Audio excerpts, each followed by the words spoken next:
Let me begin by saying that our caucus heard an update on the situation in Boulder, Colorado, and the horrendous attack that injured 12 innocent people.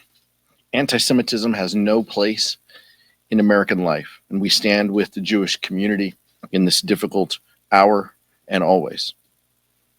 Republicans in Congress don't care if your health care is too expensive, and they don't care if you can't afford your medical bills.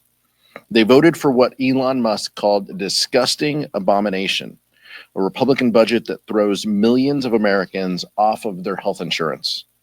Republicans don't care if their tariffs are raising your prices across the board and making it harder to make ends meet. They voted to take away food assistance for families, seniors, veterans, and they'll continue to reward billionaire donors who keep them in office with tax breaks so they can hold on to power. They're getting rich off of the stock trades while working people worry about losing their jobs. When confronted with the truth, they often just lie, or they show their true colors, like one Republican senator did by dismissing concerns that Medicaid cuts might lead to unnecessary deaths as a result of their disgusting abomination, kicking millions off of their health care. We're all going to die, she said. That is the Republican health care plan in a nutshell. And that's why Republicans can't be trusted to make your health care or anything else more affordable for working families. Vice Chair Ted Lieu. Thank you, Chairman Aguilar. I also condemn the horrific terrorist attack in Boulder, Colorado. About a dozen people were burned, some critically, because of a terrorist who threw essentially Molotov cocktails at a group of Jewish Americans. And let me just be clear. Hamas is a genocidal, homicidal, extreme terrorist organization who attacked Israel, not the other way around.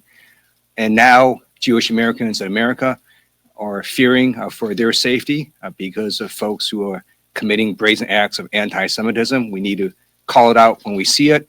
And I urge that the person be prosecuted to the fullest extent of the law who committed this heinous terrorist attack. I'd like to now talk about Senator Joni Ernst's statement that we all are going to die.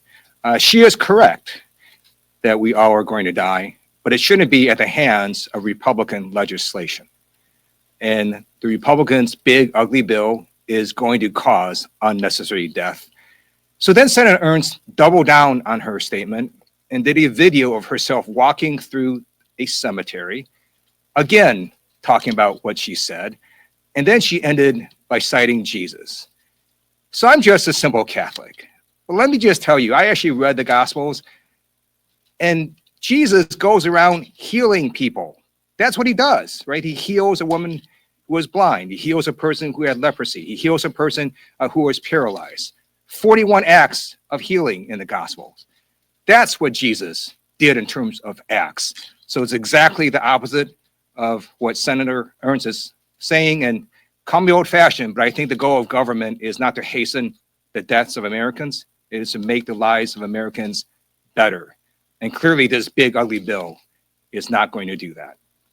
And now we see some Republican members who are opposed to it because guess what? They didn't read the bill. So Marjorie Taylor Greene yesterday opposes a provision which is a 10-year moratorium on states regulating artificial intelligence. So I agree with Marjorie Taylor Greene once every 100 years. This is that time. I agree that this 10-year provision is extreme. It's going to cause unnecessary harm. And look, I think the federal government is fine doing preemption when we preempt with something.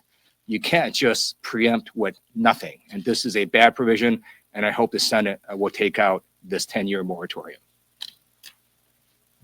Thank you, Ted. Questions? A couple of your ranking members, Congresswoman Craig and Congressman Murphy, as well as some fairly senior members, are leaving the House to run for higher office. I'm just curious if you see this as an opportunity for any sort of seat change in the House, or just opportunities for kind of ambitious House members who maybe haven't had them. I think Vice Chair Lieu and I have had the privilege of serving with a lot of members who have moved on to other jobs within public service, whether that's our former colleague and the Attorney General Javier Becerra to Governor Michelle Lujan Grisham. Members are going to seek opportunities to serve their constituents in different ways. That's the blessing of being a House member. Is folks will take opportunities. And then last cycle, obviously, we saw different opportunities with now Senator Andy Kim and Senator Gallego, Senator Slotkin, right, all coming from Lisa Blunt Rochester, all coming from the House. So we take a lot of pride in that, the fact that we have some friends over there who used to be House members. So we take it as an opportunity for renewal, to hear from the perspectives of new members, those new members who replaced our former colleagues. But then personally, it's a point of pride that we now have the ability to bounce ideas off of folks in the other chamber. I said other chamber, not upper chamber, by the way, when we talk about the U.S. Senate. So I look, this is an opportunity for us to continue to benefit from new ideas of those new members and build on existing relationships for those folks who have moved on to other jobs. Mike? There's a debate in the Senate right now over Russia's sanctions package. Lindsey Graham, which is women all trying to push leaders through to bring that particular bill to the floor. I wanted to get the caucus's thoughts on imposing additional sanctions on Russia. And what do you make of the president's shift in tone towards Vladimir Putin? He's put out some recent, Truth Social posts saying that he's surprised by, Putin's unwillingness to engage in good faith peace talks. I want to get your thoughts on that. I think many of us in Capitol Hill warned him in dealing with Vladimir Putin. And I think that you're seeing that now. This seems like the upside down, right? Donald Trump's former friends and Vladimir Putin and Elon Musk are now not besties. I can't keep track of it anymore. But Russia is a threat. We have voted for sanctions for Russia previously. We continue to view it through the lens of national security, and we will be willing and ready to make deliberations and votes if there are packages and proposals. But I think right now the effort that the Senate is undertaking is more of an effort to get Donald Trump to be supportive of Russian sanctions than it is to get the House of Representatives to be supportive of Russian sanctions. They clearly are trying to work Donald Trump to get to this position, and we'll see what happens in the weeks to come. Vladimir Putin has repeatedly said that Ukraine is a part of Russia. And Putin attacked Ukraine, Crimea, and then when there was not a good response from the West, he attacked again Ukraine a second time. And my view is Putin will not stop until his troops are defeated on the battlefield.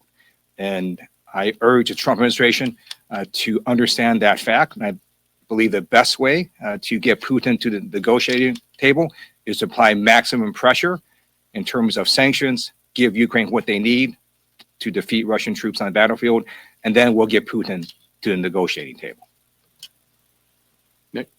There's a number of your members who are speaking this welcome this week. Is it helpful to your party trying to come together for these folks to be going so far on an ideological limb?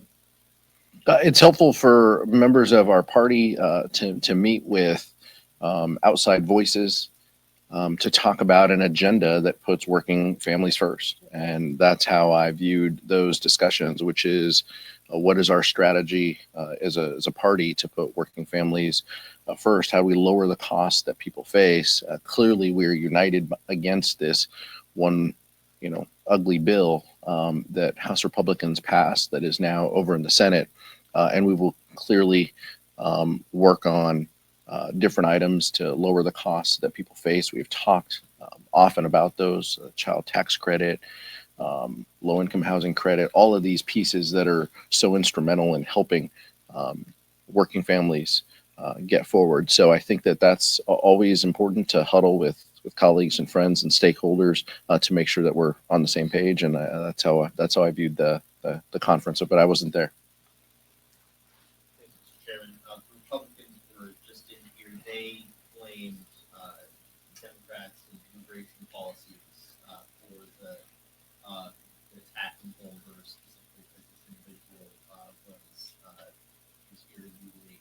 Do you wish that Democrats for the last 4 years have handled the immigration issue differently? I think right now we're thinking about the 12 people who have injuries as a result of the attack. I'm sure there will be opportunities to dig deeper on the status of the individual who perpetrated this heinous act. I don't think it was hours before Republicans were already sounding the alarm about immigration policies, closely tying it to this attack. There'll be opportunities to dig deeper in his status. Obviously, we believe that it's not okay to overstay a visa, but let's understand the facts before we make declarations, and let's think about the folks, including one or two that are in critical condition, before we start injecting the Republican talking points on the political side. Go ahead. Yeah. Thank you. So coming up, you have the oversight ranking member race. That's going to be a big deal in the Democratic caucus, and it's kind of another pivotal moment for the party to determine who's going to be the next leader of this powerful committee and whether they go with somebody younger who's eager and has a lot of energy versus someone who has a lot of experience. I know you've talked before about the caucus weighing several different things when you're picking a new member. What are things that the caucus is going to be looking at, and what do you think should be the quality of the next ranking member?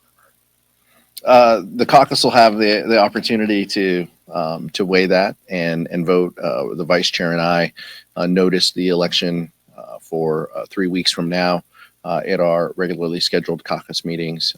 Our expectation is that the 4 candidates will make their way to meet with members, and this will give them ample opportunity to do that. I think members, any member, will view that race through the lens of experience, a willingness to do the hard work of oversight, the important portfolio that oversight contains within the federal workforce, I think is also incredibly important. As we've said before, seniority and length of tenure is always a factor, but it is one of many factors that members consider, and members will arrive at their own decisions and make a pick for the ranking member position. That's our expectation. The vice chair and I are tasked with presiding over the election. So our job is to just make sure that it's done in a fair way and to make sure that the members hear directly from the candidates. I just want to say that just because someone's a senior member doesn't mean they have less energy. One point of fact, Speaker Pelosi had and continues to have more energy than most human beings that I know. Thank you.